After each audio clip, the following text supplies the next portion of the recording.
I have enjoyed almost all of the Assassin's Creed games, at least to some degree.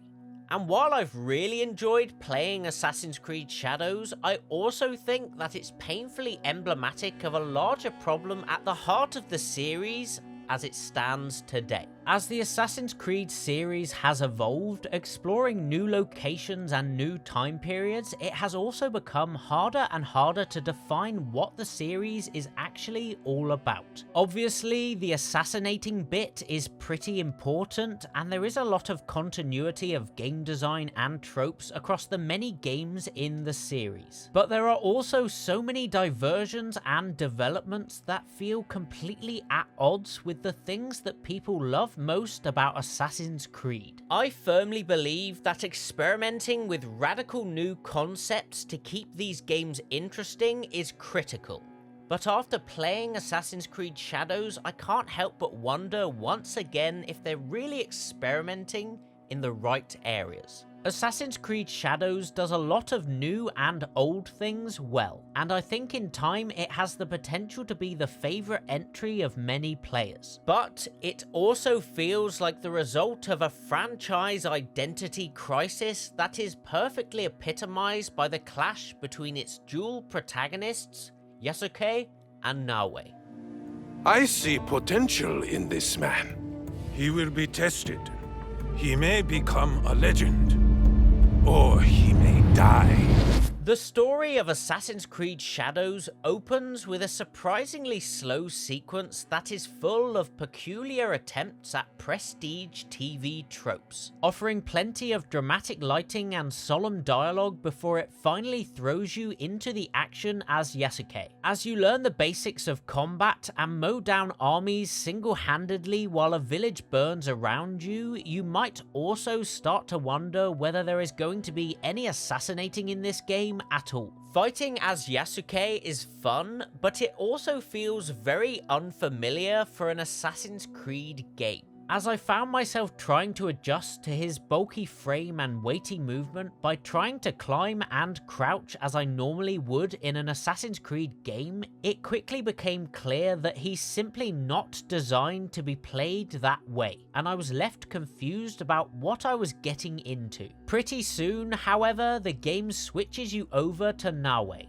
and things become a lot more familiar. She's less capable in combat, but she's sneaky and agile, and she quickly dons the hidden blade that turns her into one of the most interesting and capable assassins in the history of the series. After becoming Naoe, it will be a good while before the player meets Yasuke again and unlocks the ability to switch between the two characters. At that point, the game suggests that you might want to be Yasuke to deal with large crowds of enemies and be Naoe to deal with more traditional assassin activities. And that sort of makes sense, except for the fact that most of the game is set up for traditional assassin stuff, which leaves the option to play as Yasuke feeling a bit superfluous. I like Yasuke as a character, I like how he fits into the story, and I still think on the whole the game is better off for having him there. But that doesn't mean that he fits into gameplay at all well. Because ultimately, I have rarely found myself actually wanting to play as Yasuke, and it doesn't seem like many other players have either. Because as much as it might seem nice to have this choice available to you, it isn't realistically much of a choice. You could easily spend most of the game as Naoe because part of the fun of these games is found in attempting to avoid direct combat. But I think you'd have a hard time playing just as Yasuke because he simply isn't designed for the classic gameplay loop. He's designed for storming in through the front gates and going on a rampage. He really feels at times like he's been imported in from a completely different game. And not a bad game, but just one with a very different focus. If a player really dislikes stealth, then I suppose I can imagine them preferring to play as Yasuke. But I'd also have to question why they would be gravitating towards a game with the word assassin in the title in the first place. Regardless though, playing as Yasuke is enjoyable in combat. But as soon as you have to climb up a building or sneak past some enemies, things become incredibly frustrating. And even though it's not super annoying to switch between characters, it's enough of an inconvenience that you quickly realize it's just easier to stay as Naoe most of the time. As long as Yasuke is there as an option though, it creates this weird situation where you can't help but wonder if maybe you should be swapping to him for this quest or that one. And the game makes you feel like you could be missing out for not doing so. But then again, every time you do switch, it feels like an impaired experience and the whole process breaks up the gameplay too much. If they just could have found a way to make the transition between characters more seamless or integral to gameplay, this would have been a very different story. If the other character was always just off screen and could be subbed in without loading screens when they're better suited for what's ahead, then that could have offered a really interesting twist on gameplay. If they had a consistent AI component that allowed you to swap between them and work together on quests, by using Yasuke to distract some guards while Naoe sneaks past, for example, that could have been cool. Or if Yasuke had been framed as more of an oppositional force, maybe with a multiplayer element, and he had to counter assassin tactics, that would have been interesting too. Not necessarily good, but at least integrated in a way that feels uniquely meaningful. As it stands though, the dual protagonists are two sides of a coin who never feel like they're getting along. And in this conflict, they also represent a broader problem across the evolving Assassin's Creed series. I'll say again that I think it's important for the franchise to try new things with every game, to even justify their development. And I should also add that I've always found it funny that every new Assassin's Creed game seems to be met with an equal amount of people saying it's just the same old game as always, and other people saying they really shouldn't have tried this new thing. It makes sense though, because arguably most of these games do somehow find a weird balance between familiar and novel, sometimes for the better and sometimes for the worse. It would be fair to say that the heart of the series is found in the act of assassination.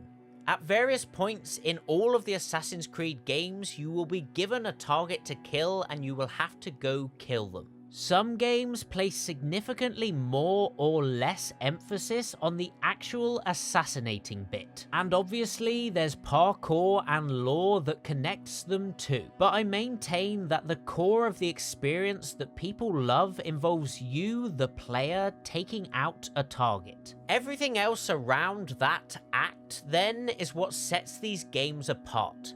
And it's not surprising that they might run into trouble whenever they stray too far away from that central pillar. Too many haystacks around here anyway. I would never claim to remember or even fully comprehend the vast number of Assassin's Creed stories and associated lore, but I have always loved the series. I remember borrowing a copy of the first game from a friend and thinking it was one of the coolest things ever. I recall eagerly awaiting the release of the second game and being there at the start for pretty much every release since. That said, like many other players, my relationship with the series has been somewhat turbulent, because some titles simply delivered on the assassin experience significantly better than others for me. I didn't like Assassin's Creed 3 very much, but Black Flag was unbelievably great. I didn't get on with Origins particularly, but I absolutely loved Odyssey. And then I thought Valhalla was pretty cool, but I struggled to get into Mirage despite it being very good. It's hard to place all of the many varied reasons why some of these games have worked for me and others haven't. But there are several big and obvious factors at play aside from the central assassination pillar that I'll get back to. Obviously, the extent of your personal interest in the locations and periods of history that a game is focused on will affect your enjoyment. The age of piracy is definitely the most interesting setting to me, so it's not surprising that Black Flag is one of my favorites. But then again, I probably prefer Odyssey, so it's not like setting alone disqualifies a game from winning someone over. Each of these historical periods comes with its own unique set of baggage, which goes a long way to defining what these games can actually be within the Assassin's Creed framework. And sometimes that encourages new and interesting gameplay, and other times it cripples them. Equally, sometimes these games eschew the weird lore in order to chase a more grounded narrative. And sometimes they casually ignore history to offer an utterly insane story.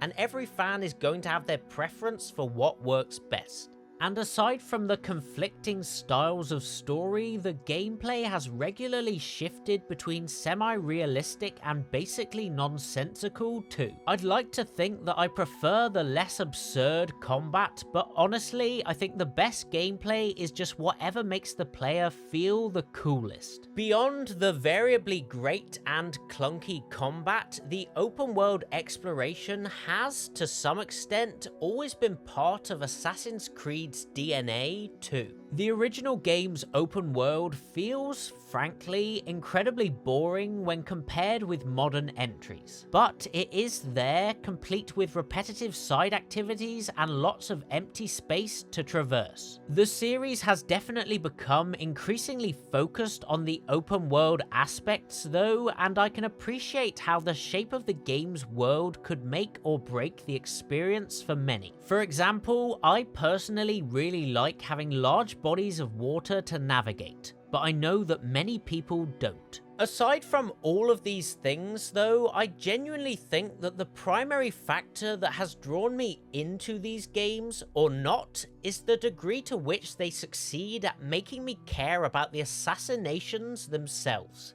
in the core gameplay loop. You're pretty much always fighting Templars or some precursor or ally or variation of Templars, but sometimes they feel like a credible threat and the player character has some good reason to hunt them down, and sometimes they simply don't. The reasons for which I could spend a great deal more time assessing on a per game story level, but I won't get into here for now. Suffice it to say though that Naoe and Yasuke in Shadows are great examples of where this works and doesn't, because aside from not feeling like he fits into gameplay that well, Yasuke also doesn't have the clear-cut logical motivations for hunting down the Onryo that Naoe does. If Yasuke was the only protagonist, I know that I wouldn't feel as invested in the story or the assassinations. But Naoe, having suffered a personal tragedy at the hands of the shadowy enemies, as cliched as it might have been, does effectively underpin her journey. I know that some are quick to dismiss the value of the story in a game like Assassin's Creed Shadows, and while I won't speak to the overall narrative here, I am personally glad to see the game successfully justify the assassination action for at least one of its protagonists. Again, I do like Yasuke well enough, and I do like having him within this story, but as a playable character, he simply doesn't fit within the Assassin's Creed paradigm anywhere near as well as Naoe does. Rather, he reminds me of the worst sides of several Assassin's Creed protagonists of the past. He's there for a reason, but the reason doesn't feel good enough for the player to get behind. He's an incredible fighter, but he's a terrible assassin and is clunky to control. He's an interesting character, but he doesn't seem interested enough in the game's central conflict. Assassin's Creed Shadows is a really good game in so many ways. Visually, it goes above and beyond. Gameplay in total feels great, and as familiar as the story may be, it provides a solid foundation for the action. But for a variety of reasons, the dual protagonist thing just doesn't quite work here. Playing as Naoe offers some of the best Assassin's Creed stealth gameplay in recent memory, but Yasuke feels like he should have been in his own separate game. Ubisoft's games often often have a lot of value to offer, but they're at their worst when it feels like they're trying to do everything and appease absolutely everyone rather than focusing on building a cohesive, refined experience. I can't entirely fault Ubisoft for trying something new here, but I hope that in the future, as the developers continue to experiment with the Assassin's Creed template and iterate on gameplay, they remember above all to make the assassin stuff at the heart of the series feel motivated and justified by the world. I hope that they focus on making that core experience as good and as interesting as possible, more than adding endless extraneous options. Personally, I'd like to see them take more risks with more inventive stories and settings while keeping the classic Assassin's Creed formula, rather than changing the formula so much that it starts to feel nothing like Assassin's Creed. But what do you think about the dual protagonists of Assassin's Creed Shadows? Let me know in the comments, and please do like and subscribe if you'd like to hear me talk more games. Otherwise, I'll see you next time around.